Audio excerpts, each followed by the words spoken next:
Assalamualaikum warahmatullahi wabarakatuh.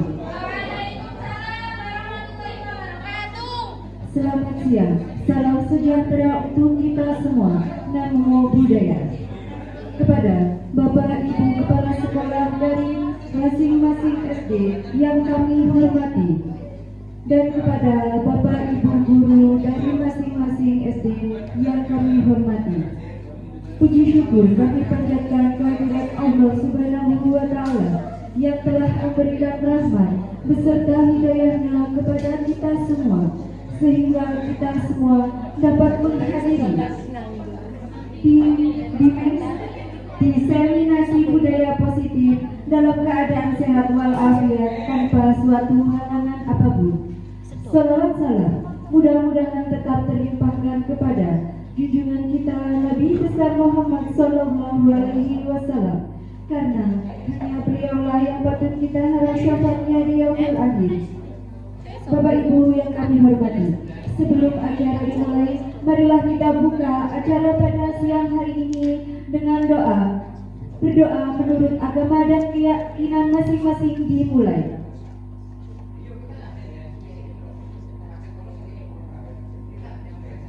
Berdoa selesai.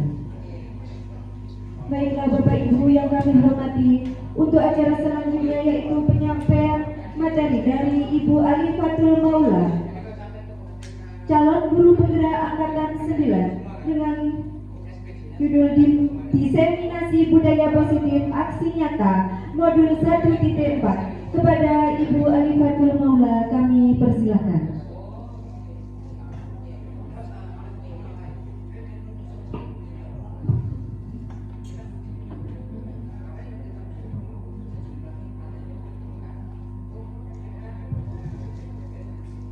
Assalamualaikum warahmatullahi wabarakatuh. Selamat siang Bapak Ibu semuanya. Masih semangat? Masih. Alhamdulillah, hari ini saya mendapatkan sesi 2 untuk pembukaan idem sama yang terdahulu. Untuk materi yang pertama yang akan saya sampaikan yaitu tentang kebutuhan dasar manusia. Jadi di sini saya tidak memberikan materi, tapi kita sharing saja yang saya dapat di JGB ini. Jadi usahakan santai mawon nggih, mboten usah tegang. Nah, sudah Pak, kita lanjut. Kita senantingin dulu biar lebih semangat, ya siangnya biar lebih semangat. Moga yang belakang juga ikut berdiri. Ada yang mau pimpin di depan? Pak Chandra ya? Pak Dwi.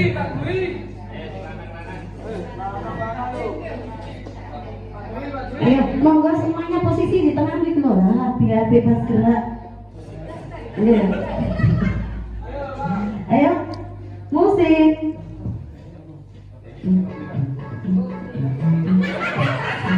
Ayo, tirukan yang ada di layar.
Ayo disebut semangat.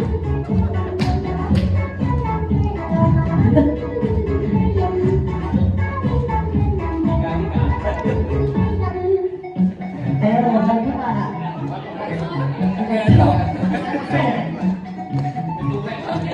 Iya. Aduh, ngobias ya. Terima kasih Bapak Ibu semuanya.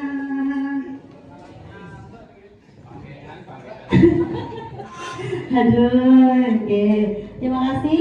Mengingatkan lagi tadi kesepakatan bersama kita. Apa saja, nggih? Berpartisipasi penuh, fokus, saling menghargai, terlibat aktif. Iya, ada ditambah, bisa ditambah? Boleh sambil makan, boleh. Minum, boleh ya. Sifatnya santai sekali. Yang nggak santai saya ini. Udah, maka Pak Mitra yang pertama tadi, nah sifatnya santai ya, boleh sambil makan, ngopi. Ngopinya di rumah sendiri nanti.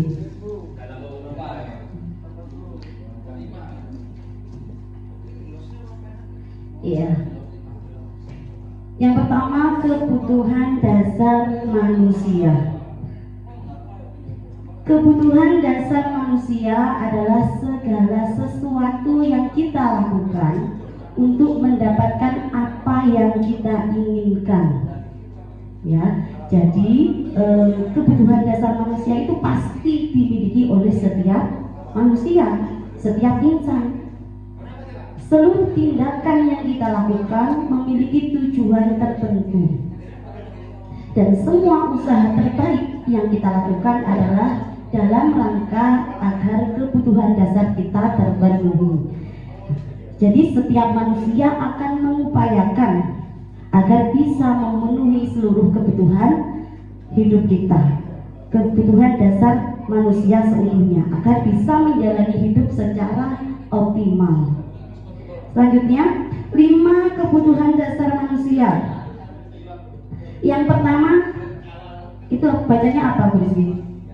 Cinta. Bukan yang tengah. Survival itu apa? Ada yang tahu Bapak Ibu?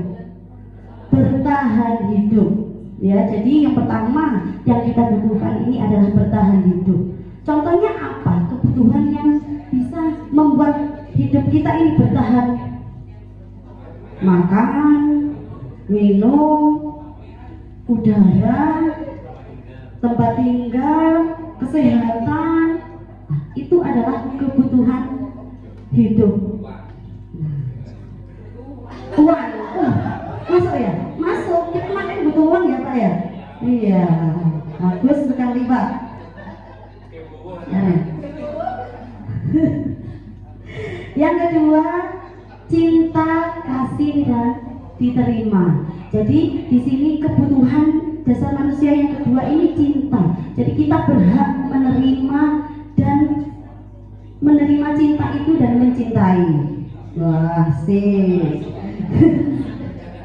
Jadi cinta ini bersifat psikologis, ya. Kita dimanapun, tidak hanya dengan pasangan hidup kita saja, tetapi dengan guru, dengan orang tua sama murid, kemudian orang tua sama anak, itu harus ada rasa cinta itu, harus tumbuh rasa cinta itu, karena itu termasuk kebutuhan dasar. Yang ketiga yaitu kebebasan. Ya, kita ingin nggak hidup itu bebas? Ingin kan? Anak-anak kita ingin nggak sekolah itu bebas, semaunya sendiri? Ingin? Ada, tapi ada batasan tertentu. Jadi kebebasan ini, seorang murid ini ingin mandiri, ingin bebas bergerak. Aku loh pengen mengerjakan dengan cara seperti ini. Aku ingin mengerjakan di luar kelas. Jadi mereka ingin bebas, ya. Aku ingin mengerjakan sambil bernyanyi. Nah, jadi guru tidak boleh membatasi itu, karena itu merupakan kebutuhan dasar mereka. Jadi kita tidak boleh membatasi. Yang keempat yaitu kesenangan, senang, gembira, tertawa, bermain seperti ini tadi. Kita butuh, ya. Kadang kalau ada tugas yang banyak, kita kan jenuh, pusing, capek, ya. Kita butuh kesenangan. Sekali-kali diri jalan-jalan, ya. Kalau jalan-jalan ajak Briva, ya. Karaokean, ya itu salah satu memenuhi kebutuhan hidup kita dengan kesenangan. Yang kelima yaitu kekuasaan. Ada rasa ingin dihargai, dihormati, itu pasti ada dalam diri manusia. Lanjut Pak. Nah, coba sekarang jawab pernyataan berikut. Coba. Ibu guru bilang, aku tidak boleh bersenandung sewaktu mengerjakan tugas. Katanya kelas harus tenang, tidak ada suara. Padahal kan aku suka dan senang menyanyi. Itu termasuk kebutuhan apa? Kesenangan, kebebasan. Itu bisa masuk dua-duanya, karena dia ingin bebas, ingin mengerjakan sambil menyanyi, kan bebas. Jadi dia gak kudu ngerjain wantem. Karena anak itu berbeda, kadang bisa menerima pelajaran dengan fokus, ya. Kemudian ada yang bisa disambi nyanyi, permainan, itu baru bisa paham. Ada yang seperti itu. Jadi gaya belajarnya beda-beda.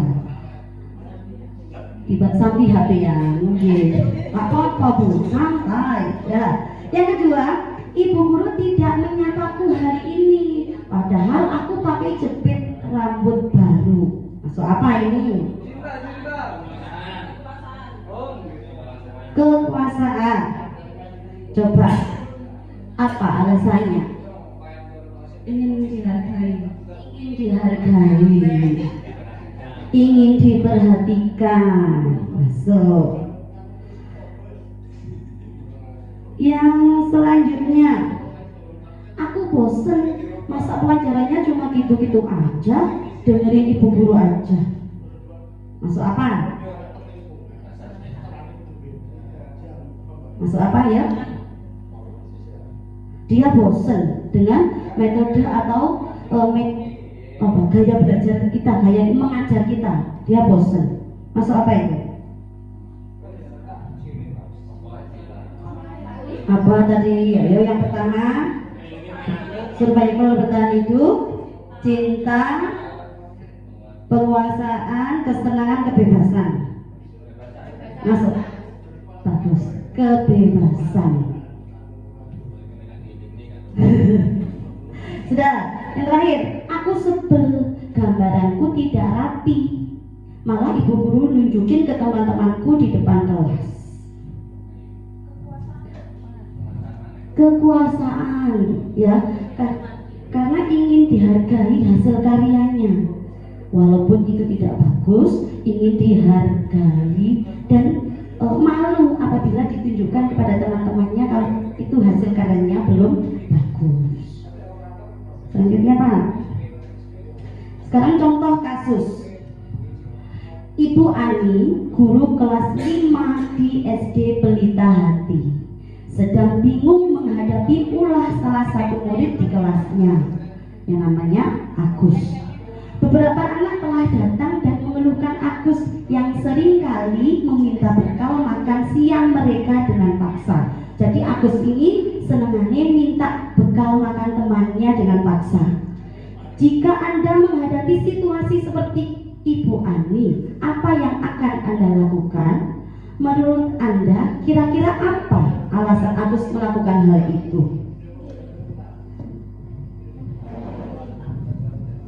Ayo, apa ya? Kurang cinta, Lagi. Ya, berarti dari rumah nggak makan ini ya, nggak sarapan. Ya. Bisa. Ayo. Apa Pak Fitra? Apa?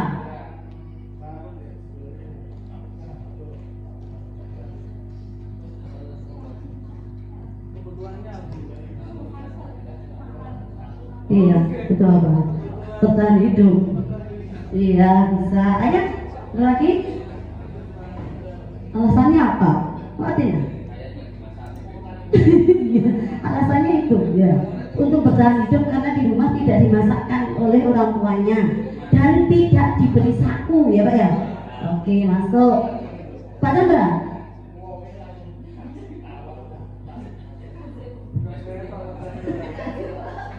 Ayo, ayo buku.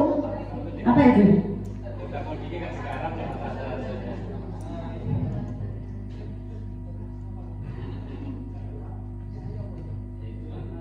Iya, coba kita lanjut slide-nya Pak.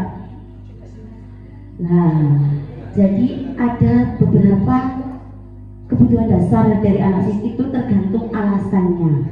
Dalam konteks penerapan disiplin positif, Ibu Ani sebaiknya mencari tahu alasan Agus melakukan tindakan tersebut agar mengetahui kebutuhan mana yang sedang berusaha dipenuhi Agus. Yang pertama, apabila jawaban Agus karena ia lapar, tadi ada yang jawab lapar ya? Nah, dan orang tuanya tidak membawakannya bekal makan siang, kebutuhannya adalah bertahan hidup.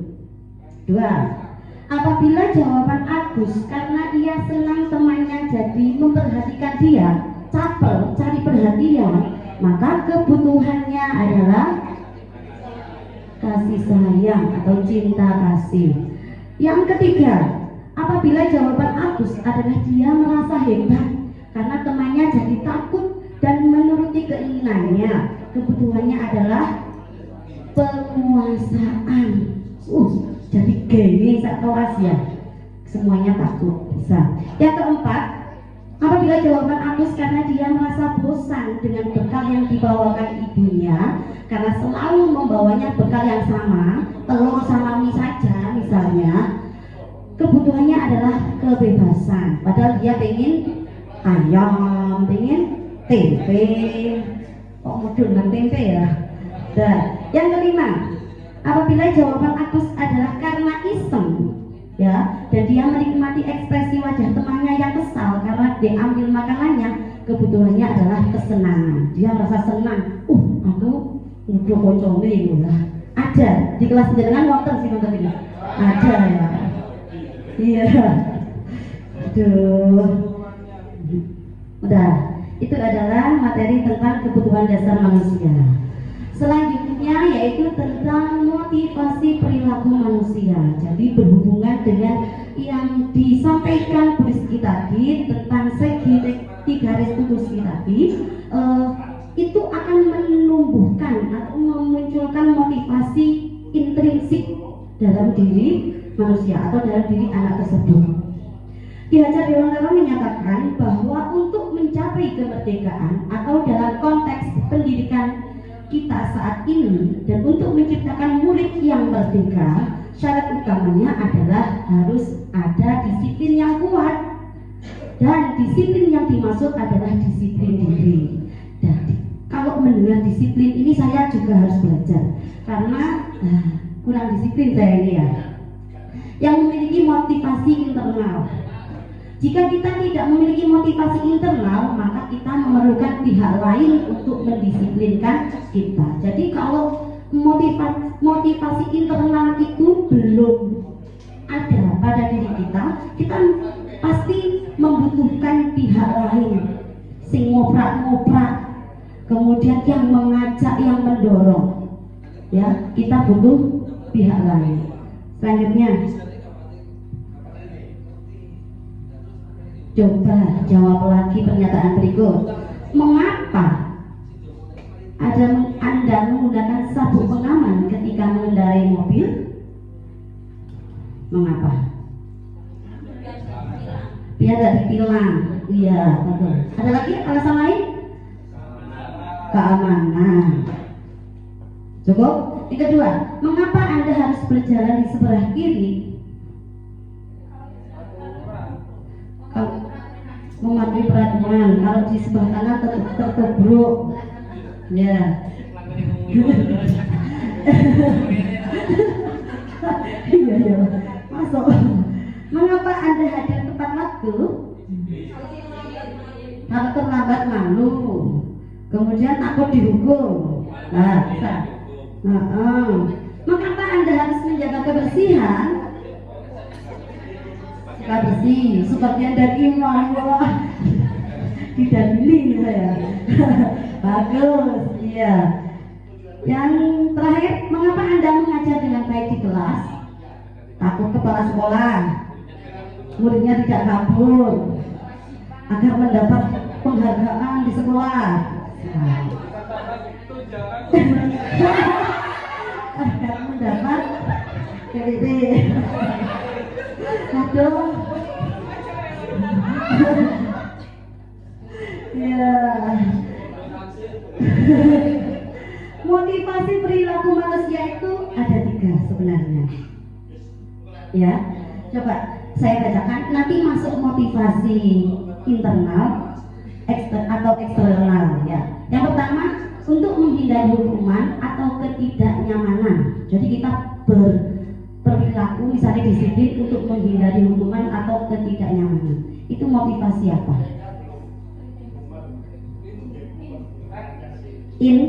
Ada X. In X. Masuk apa?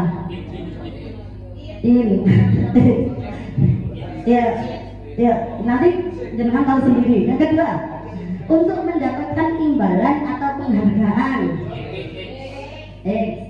Yang ketiga, untuk menjadi orang yang mereka inginkan dan menghargai diri sendiri dengan nilai-nilai yang mereka percayai. Iya, karena menumbuhkan tanggung jawab kepada diri kita. Yuk.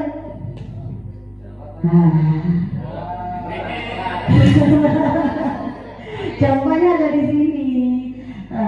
Jadi yang pertama, untuk menghindari ketidaknyamanan atau hukuman itu motivasi eksternal. Ya, apa yang akan terjadi apabila saya tidak melakukannya? Pasti pikirannya seperti itu. Aku ini apa yang terjadi? Aku kok dihukum ya? Aku kok diisi di sini ya? Nah, jadi itu. Jadi termasuk motivasi bukan dari dirinya sendiri, ya. Jadi karena takut dihukum, ya, ya Bu Enda.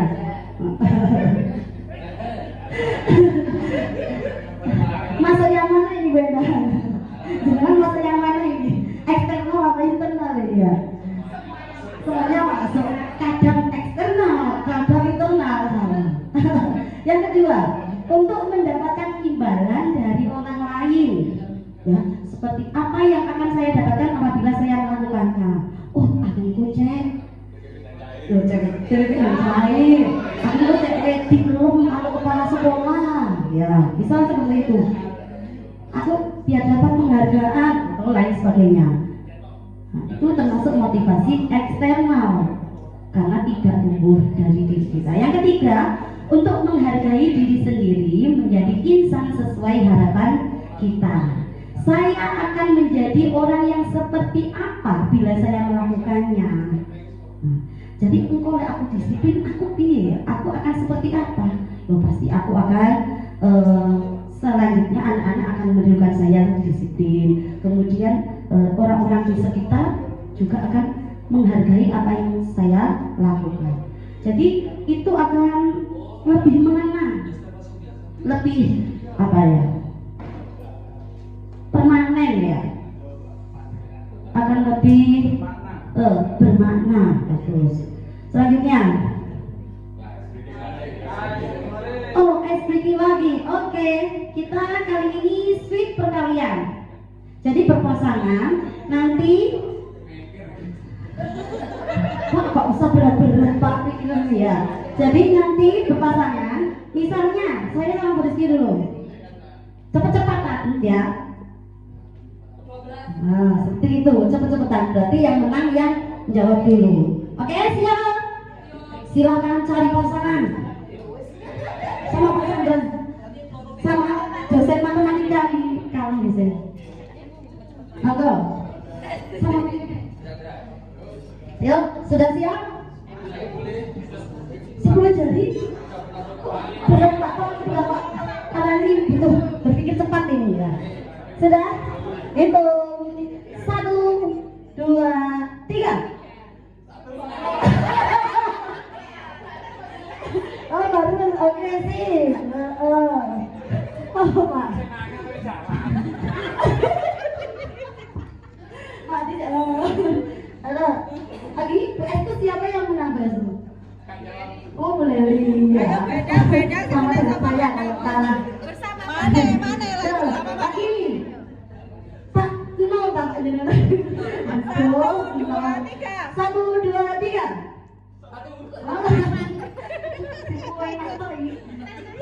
Siapa Bu Endang yang mana? Ayo 1, 2, 3. 25. Boleh, sudah ya seperti itu ya. Nanti bisa dipraktekkan ketika pembelajaran matematika atau sebelum masuk kelas, guru kelas ya. Lanjut. Kita masuk ke keyakinan kelas. Keyakinan kelas. Tadi Bu Rizky sudah menjelaskan segitiga restitusi itu kembalinya ke keyakinan kelas. Sekarang apa sih keyakinan kelas? Bagaimana sih bentuk keyakinan kelas? Mengapa keyakinan kelas? Mengapa bukan peraturan kelas saja? Kenapa? Kenapa? Kok bukan peraturan, kok keyakinan? Kenapa? Karena kalau keyakinan ada dalam diri siswa. Maaf. Karena kalau keyakinan kelas itu jadinya diyakini oleh semua siswa dan harapannya siswa itu sadar kalau di kelas itu ada kesepakatan bersama. Kalau peraturan kelas mungkin hanya ditempel saja, bisa juga dilanggar oleh siswa yang bersangkutan. Betul Bu? Ada lagi? Enggak? Sudah diwakili. Oke, cukup.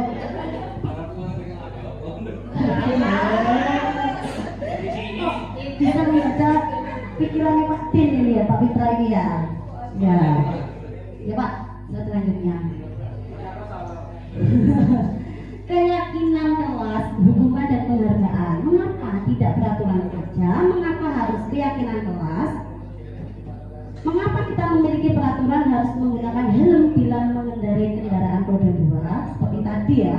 Kemudian mengapa kita memiliki peraturan 3M menggunakan masker, mencuci tangan dan menjaga jarak sampai 1,5 meter, dan mengapa kita memiliki peraturan harus datang tepat waktu pada saat mengikuti pelajaran? Ini jawabannya untuk mendukung motivasi intrinsik, kembali ke nilai-nilai atau keyakinan lebih menggerakkan seseorang dibandingkan mengikuti serangkaian peraturan. Karena kalau aturan itu bagaimana ya? Iya, karena itu dibuat sepihak, kemudian kita itu merasa kok diatur sih gitu loh ya. Iya, karena setiap individu kan berbeda. Ya, jadi kalau tidak cocok pasti kita akan protes, blunder dan sebagainya. Lanjut Pak. Keyakinan kelas, pengertiannya ini ya. Keyakinan kelas adalah nilai-nilai kebajikan atau prinsip universal yang disepakati bersama secara universal, lepas dari latar belakang suku, negara, bahasa maupun agama. Jadi sifatnya menyeluruh. Ya, jadi semua penjuru. Kemudian menurut Gosen, suatu keyakinan akan lebih memotivasi seseorang dari dalam atau intrinsik. Seseorang akan lebih bersemangat untuk menjalankan keyakinannya daripada hanya sekedar mengikuti serangkaian peraturan. Jadi menumbuhkan motivasi intrinsik atau hati kita ini agar tergerak sendiri, tidak dari faktor-faktor yang lain, itu lebih mengena. Lanjut, pembentukan keyakinan kelas. Jadi ada caranya, ada aturannya. Pembentukan kelas itu seperti apa? Yang pertama, pernyataan universal tadi secara menyeluruh. Yang kemudian pernyataan positif, harus dengan kalimat yang positif. Misal ya, kalau kita ada anak kecil, jangan lari-lari. Yang didengar anak itu kata yang belakang, lari-lari. Dia malah lari. Tapi kalau kita bilang diam di situ, nah, hati-hati, itu akan lebih diperhatikan. Karena kata yang terakhir itu akan diingat. Kemudian abstrak, ya, jadi harus singkat dan jelas. Kok bukuan jam, keyakinan kelas itu kok bukuan jam. Jadi nanti anak-anak bingung memahami lagi kalau panjang, jadi harus jelas. Kemudian mudah diingat, ya, karena singkat jadi mudah diingat. Yang selanjutnya sesuai dengan kondisi kelas, jadi kelas sesuai kebutuhan kelasnya masing-masing. Kalau di kelasnya itu ada anak yang tidak jujur, berarti kita harus menerapkan sikap atau kejujuran, ya, di dalam kelas, di dalam keyakinan kelas itu harus memunculkan kejujuran. Yang selanjutnya sesuai dengan kondisi sekolah dan lingkungan. Kalau tadi di lingkungan kelas, kalau di sekolah berarti ya sesuaikan dengan lingkungan sekolahnya. Selanjutnya semua dilibatkan dalam pembuatan keyakinan kelas. Kalau yang keyakinan kelas berarti yang dilibatkan siapa? Siswa sama gurunya. Jadi semua siswa harus ikut membuat keyakinan kelas itu. Lanjut, yang mana yang merupakan keyakinan kelas dan mengapa? Yang pertama, datang tepat waktu, mengucapkan salam. Ya, ini masuk keyakinan atau kesepakatan kelas. Yang kedua, menjaga kebersihan sekolah.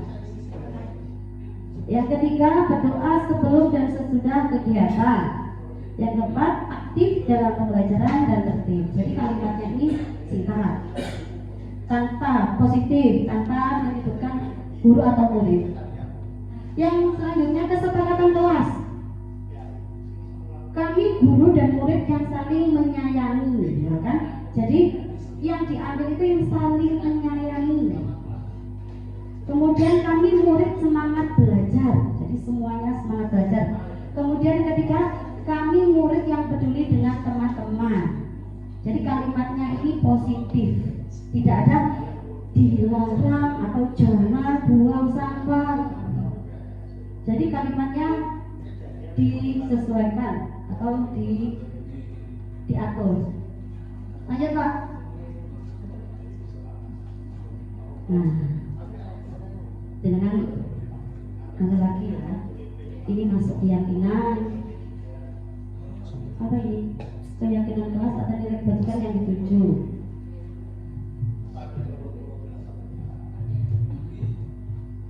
Iya, jadi nanti saya bacakan.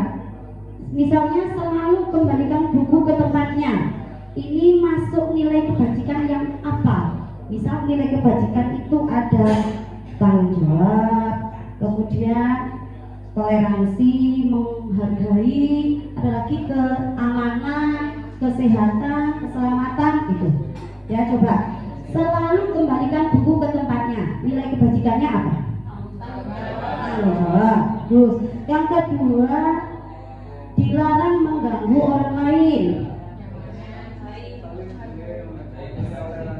Bagus, saling menghargai dan toleransi. Oke. Yang ketiga, hadir di sekolah 15 menit sebelum pembelajaran dimulai. Disiplin. Tanggung jawab. Yang selanjutnya, dilarang melakukan kekerasan. Kasih sayang, toleransi, keamanan, dan dilarang menggunakan narkoba Bergantian atau menunggu giliran? Menghargai, gunakan masker. Kesehatan, jangan berlari di kelas atau koridor. Nah, coba lihat Pak, saya selanjutnya, cowoknya dari situ. Kling, nah, yang satu tadi masuk tanggung jawab, betul. Yang kedua, menghormati orang lain dan diri sendiri, toleransi masuk. Yang ketiga, menghormati orang lain, komitmen pada tujuan atau berkomitmen, ya. Selanjutnya keselamatan, menghargai, menghormati orang lain. Tuh, narkoba tadi kesehatan. Terus menunggu giliran, menghormati orang lain, kesabaran juga masuk ya. Kemudian gunakan masker, kesehatan, keselamatan. Yang terakhir keselamatan dan keamanan, dia tidak jatuh. Itu jadi ada nilai kebajikannya. Ini contoh penerapan pembuatan keyakinan kelas. Nanti kita akan praktek membuat keyakinan kelas. Ya, sekarang apa nanti Bu? Sekarang aja ya. Oke, nanti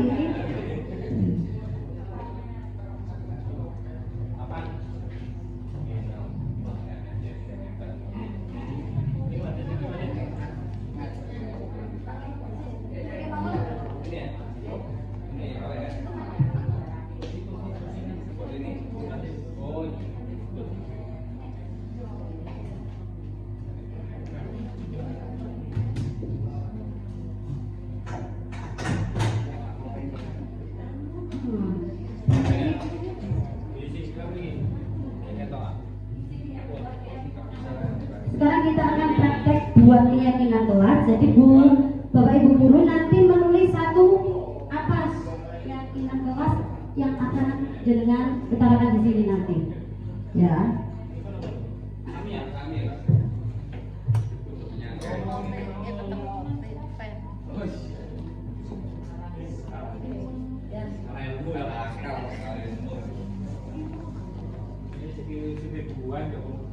Ya, nanti kalau sudah silakan ditempel dulu gitu Ibu, Bapak Ibu.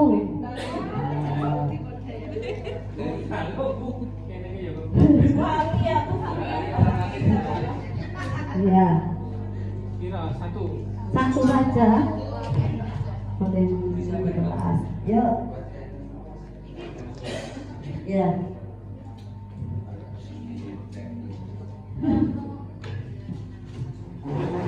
Boleh berisi pada waktu nyanyi. Betul Pak. Jangan buang tempat sampah. Oh, jangan buang sampah ke tempat sampah. Jangan buang sampah sembarangan. Kalau yang buat itu CGP, kalimatnya sudah langsung positif ya. Langsung positif kalimatnya.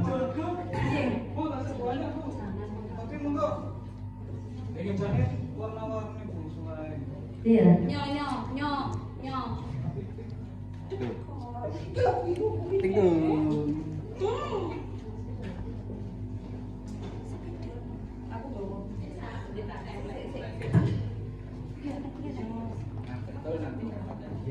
Ya.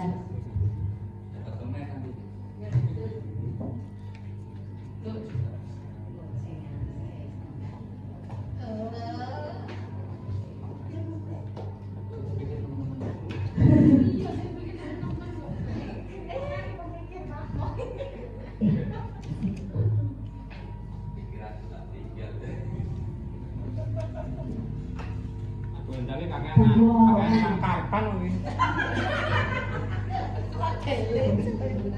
Aduh.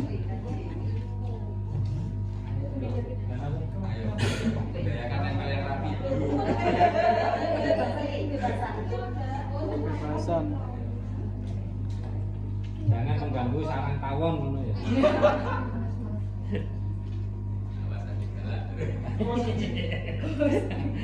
Biasa kan guru galak. Awas guru galak. Ora sing bentangi. Loh, itu Bapak kilat.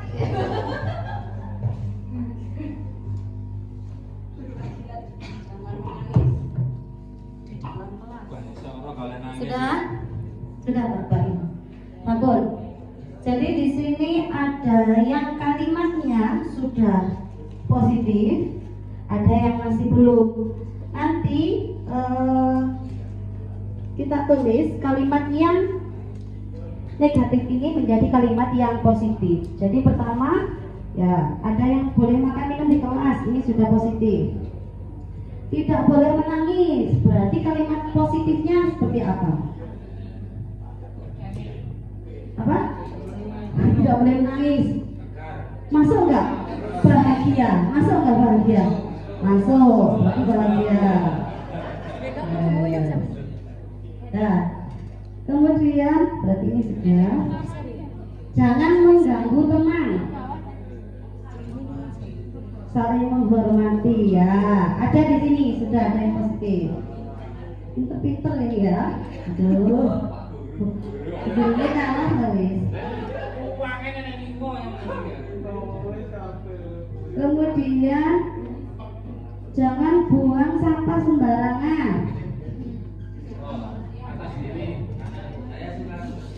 Kalimat positifnya apa? Menjaga kebersihan. Saya suka bersih. Iya. Ayo Bu, kita bahas sedikit. Ganti kalimat positif.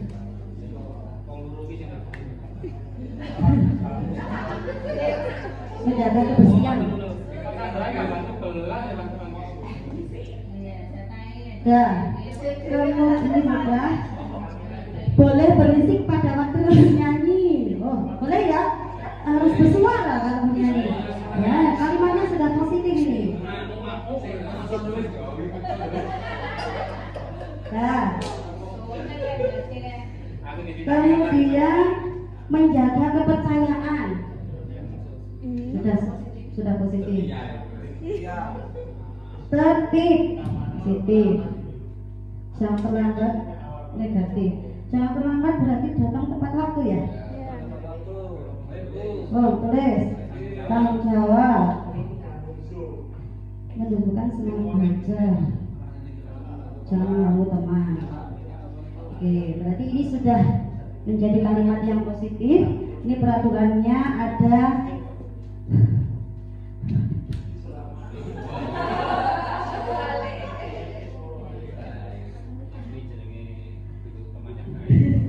Iya.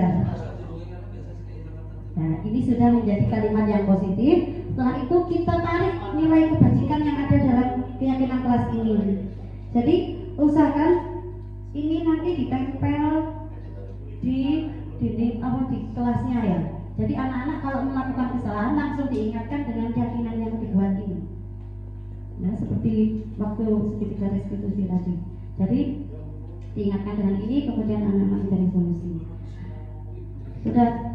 Sekarang boleh makan minum di kelas. Ini nilai kebajikannya apa?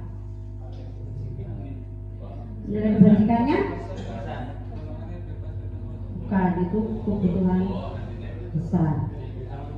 Ada ini tanggung jawab sudah, ini termasuk nilai kebajikan. Ya. Tertib. Oke, nilai kebajikan. Kemudian disiplin.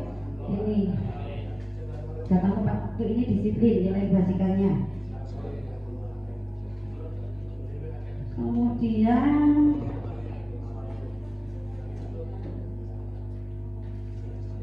selalu menjaga kebersihan.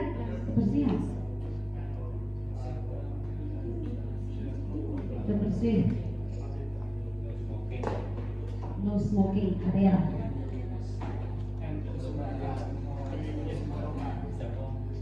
Menghargai, saling menghormati dan menghargai, tapi menghargai. Kebajikannya itu.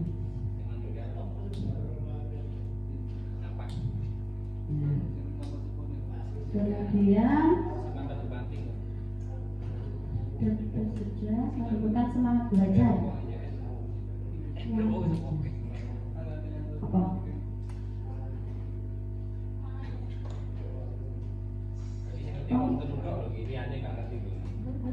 Semangat.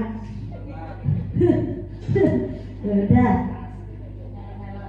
Ya. Berarti ini sudah jadi. Ini dalam tahap pertama membuat peraturan, masih peraturan karena kalimatnya belum positif.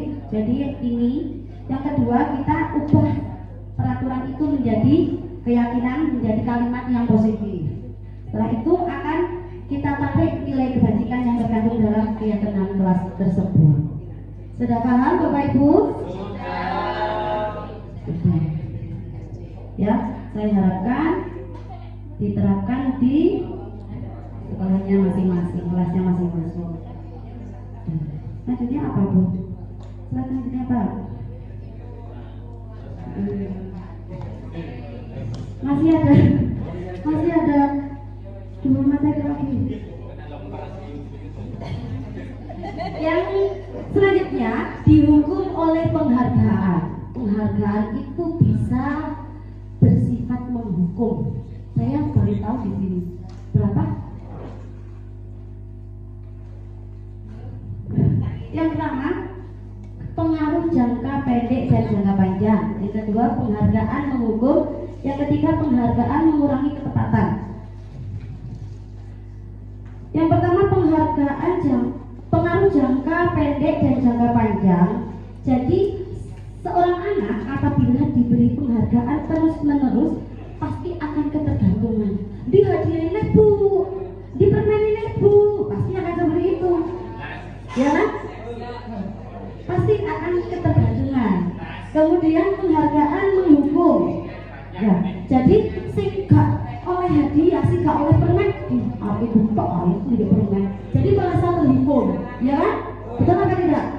Betul. Penghargaan mengurangi ketepatan. Jadi penghargaan itu bisa menurunkan kualitas atau kreativitas siswa. Ya, oh aku ingin itu Iris oleh hadiah, tapi pasti dia tidak akan meningkatkan kualitasnya, kreativitasnya. Yang selanjutnya, penghargaan tidak efektif. Jadi yang tidak menang misalnya, tidak juara, pasti akan berkecil hati, putus asa, tidak akan mau berusaha lagi. Selanjutnya, penghargaan merusak hubungan, iri, ya kan? Nggak ada iri ya? Iri, ya Pak D ya? Iri, aku ikut kok aja semua. Iya, ya. Jadi kadang apa yang kita lakukan, misalnya saya ini ngajar di kelas 1, 2, 3. Misalnya kalau kelas rendah itu kan ingin dipuji, dikelem itu kan seneng. Bagus sekali hasilnya. Jadi kadang walaupun tidak berupa materi, berupa perkataan saja, itu juga bisa menyakiti hati anak. Ya, terkadang apa yang kita ucapkan itu bisa menyakiti mereka. Ikut dok sih dikelemi, ikut dok sih dihargai ya. Yang lain dianggap tidak bisa, tidak mampu. Selanjutnya Pak, dihukum oleh penghargaan. Ini nanti Bapak Ibu akan menilai ini masuk hukuman atau konsekuensi. Kita baca dulu slide selanjutnya Pak. Lanjut. Nah, lanjut. Ya, hukuman. Hukuman itu tidak terencana, tiba-tiba. Ya, gak ada aturannya, moro-moro dihukum. Sebelumnya gak ada perjanjian, tidak tertulis. Kemudian murid tidak tahu yang akan terjadi. Ya, kemudian bersifat satu arah. Jadi yang membuat aturan itu hanya guru misalnya. Kemudian berupa hukuman fisik atau psikis. Ada yang berupa fisik, ada yang berupa iya. Nanti terkena pasal ya Pak ya. Dah, lanjut Pak. Konsekuensi. Kalau konsekuensi itu terencana, ada kesepakatan, ya, disepakati sesuai aturan. Kemudian murid tetap dibuat tidak nyaman. ya tetap tidak nyaman walaupun itu sudah kesepakatan. Kemudian sikap guru selalu memonitor murid, selalu melihat muridnya. Nah, kemudian yang ketiga, restitusi. Restitusi, proses menciptakan kondisi bagi murid untuk memperbaiki kesalahan. Jadi murid diminta menganalisis apa kesalahan yang telah dibuat, kemudian mencari solusi dari masalah tersebut dan memperbaiki kesalahannya di hari kemudian. Ya, selanjutnya proses kolaboratif yang mengajarkan murid untuk mencari solusi sendiri itu. Kembali ke tadi Pak. Ya.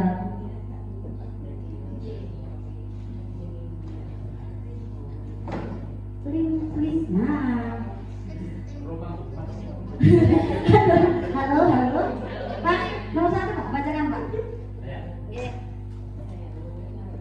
Mencatat 100 kali di dalam buku kalimat. Saya tidak akan terlambat lagi karena terlambat ke sekolah. Masuk apa? Hukuman. Tuh. Lanjut, Pak. Lari mengelilingi lapangan basket 2 kali karena terlambat hadir di sekolah. Oke, terus. Murid diminta untuk push up 15 kali karena tidak menggunakan masker ke sekolah. Terus. Betul loh hukumannya. Menggantikan kertas tugas teman yang telah dicoret-coret. Membersihkan tumpahan air di meja tulis karena tersenggol pada saat belajar. Meminta murid tidak mengenakan sepatu seharian di sekolah karena tidak mengenakan sepatu hitam. Mengenakan sepatu hitam. Hukuman. Ya. Nanti jawabannya Lari mengelilingi lapangan basket 2 kali karena terlambat 10 menit untuk pelajaran PJOK. hukuman. Coba kita lihat Pak, slide selanjutnya. Nah, jangan masuk. Yang salah yang mana tadi? Yang terakhir ya. Yang terakhir konsekuensi. Karena terlambat 10 menit. Sudah mengetahui perbedaannya rupanya Bapak Ibu ya. Nah, atau mengintip tadinya. Ada mengintip tadi slide selanjutnya. Oke, lanjut Pak Mitra. Wah, cuy.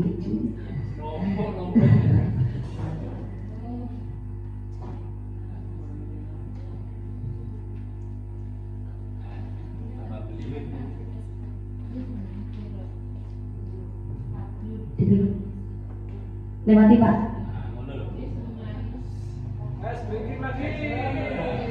Es breaking lagi apa lanjut? Es breaking. Oke Pak Din, tak turuti.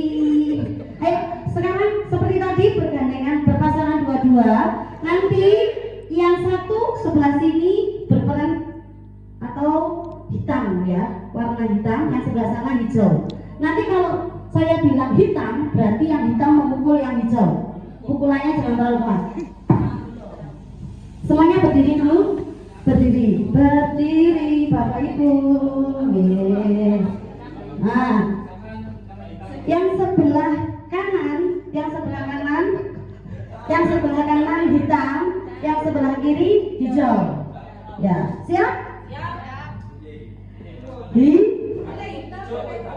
Dengan hitam, saya hijau. Siap? Oke, lagi hitam saya ngumpul hitam. Hitam.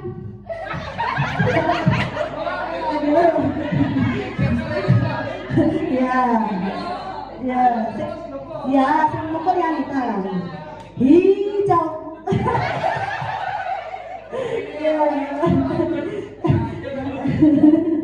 Lagi. Hitam.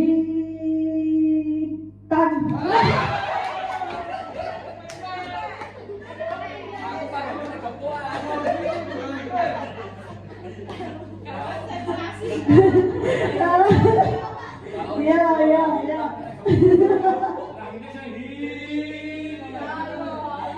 Ayo lagi. 2 kali lagi. Hijau.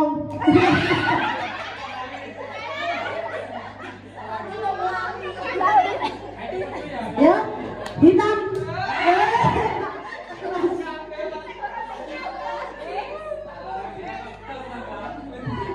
Sudah cukup Bu, nanti kalau pulang dilanjutkan sama suami dan istri kan nggih di rumah.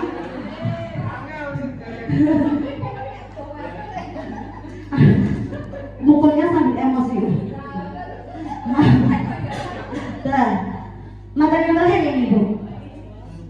Posisi kontrol sebagai seorang guru. Jadi kita ini berperan atau menjadi yang mana? Posisi kita ini sebagai penghukum, teman, pembuat rasa bersalah, pemantau atau manajer.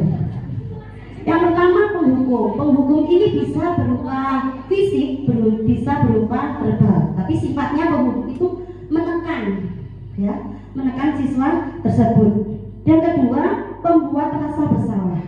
Jadi ketika kita ngomong, anaknya kayak aku sih salah, gitu ya. Jadi suaranya gurunya itu lebih lembut. Kenapa kamu bisa melakukan hal tersebut? Kenapa kamu bisa terlambat? Ini masuk membuat rasa bersalah. Yang kemudian menjadi teman. Jadi ketika menjadi teman, kita ini mengingatkan murid kita ini dengan akrab, ya, kayak misalnya, ayolah kerjaan ini selesaikan, ayolah mewarna dengan bagus. Jadi seperti teman. Tapi ini juga ada efek positif dan negatifnya. Kadang kalau kita menganggap anak itu sebagai teman, jadi anak gak punya sopan santun juga kepada kita. Jadi harus ada batasannya. Kemudian pemantau. Jadi kita sebagai pengawas, jadi harus tanggung jawab atas apa yang kita pantau. Selanjutnya manajer. Jadi di manajer ini guru berbuat dengan murid, dan kemudian murid itu dipersilahkan untuk bertanggung jawab atas apa yang mereka lakukan.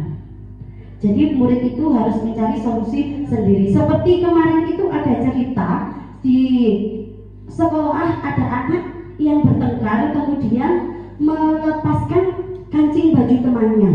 Jadi di situ anak-anak kita kumpulkan, kemudian anak yang bersalah itu kita ajak atau kita stimulus untuk mencari solusi dari masalah tersebut, seperti memasangkan kancing baju temannya yang rusak tadi. Itu kalau kita berlaku sebagai manajer. Sudah. Slide selanjutnya. Contoh penerapan 5 posisi kontrol. Siswa datang terlambat ketika hari Senin sehingga terlambat pula ketika upacara bendera. Lanjut. Ada 5 tadi penghukum. Nah, kalimatnya seperti ini: push up 10 kali, lari keliling lapangan 3 kali, itu masuk penghukum. Kemudian pembuat rasa bersalah, kalimatnya agak slow, agak lembut. Berapa kali kamu terlambat, Bapak Ibu guru sungguh kecewa dengan perilakumu ini. Nah, jadi mereka akan menyadari sendiri kesalahannya. Selanjutnya teman. Ayolah, harusnya kamu tidak datang terlambat sehingga bisa ikut upacara. Bagaimana ini tak bisa upacarakan jadi? Bagaimana ini tak bisa upacarakan jadinya? Oh, kalimatnya. Iya. Selanjutnya pemantau. Kamu sudah melanggar aturan sekolah. Kamu tahu konsekuensinya. Jadi menanyakan konsekuensi apabila dia melanggar aturan tersebut. Ini masuk pemantau. Setelah ini jangan diulang lagi ya. Yang terakhir manajer. Apa kamu tahu kesalahanmu? Menanyakan kesalahannya. Kemudian kira-kira bagaimana cara memperbaiki kesalahanmu? Solusi apa yang bisa kamu lakukan? Ini masuk manajer. Kalau kita ini sering masuk yang mana? Penghukum ya? Sama. Ada yang sudah manajer? Yang sabar-sabar itu loh ya, manajer. Jadi kita masih di tahap hukum. Semoga kedepannya kita bisa menjadi manajer ya. Selanjutnya Pak, tadi sudah dijelaskan ya. Ini masuk apa? Posisi kontrol. Apakah aku, Bapak Ibu kecewa padamu? Merasa bersalah. Betul Pak Mitra. Ayo. Kamu ini selalu tidak pernah benar dalam melakukan segala hal. Apa ya? Itu apa? Apa? Kamu ini selalu tidak pernah benar. Pemantau.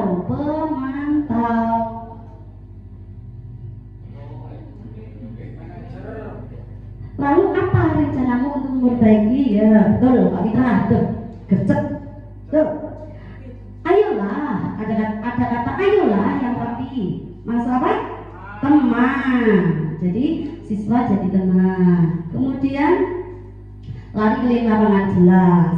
Ini masuk penghukum. Sudah Bapak Ibu? Terima kasih. Aduh, senangnya. Coba saya ingin 2 testimoni dari Bapak Ibu. Ayo, apa yang sudah didapat hari ini? Refleksi umpan balik apa? Materinya sudah lupa, yang jelas yang dapat SBG-nya banyak.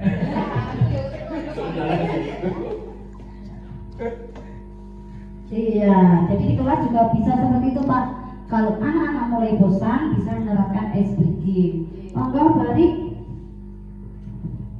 Wes tunggu.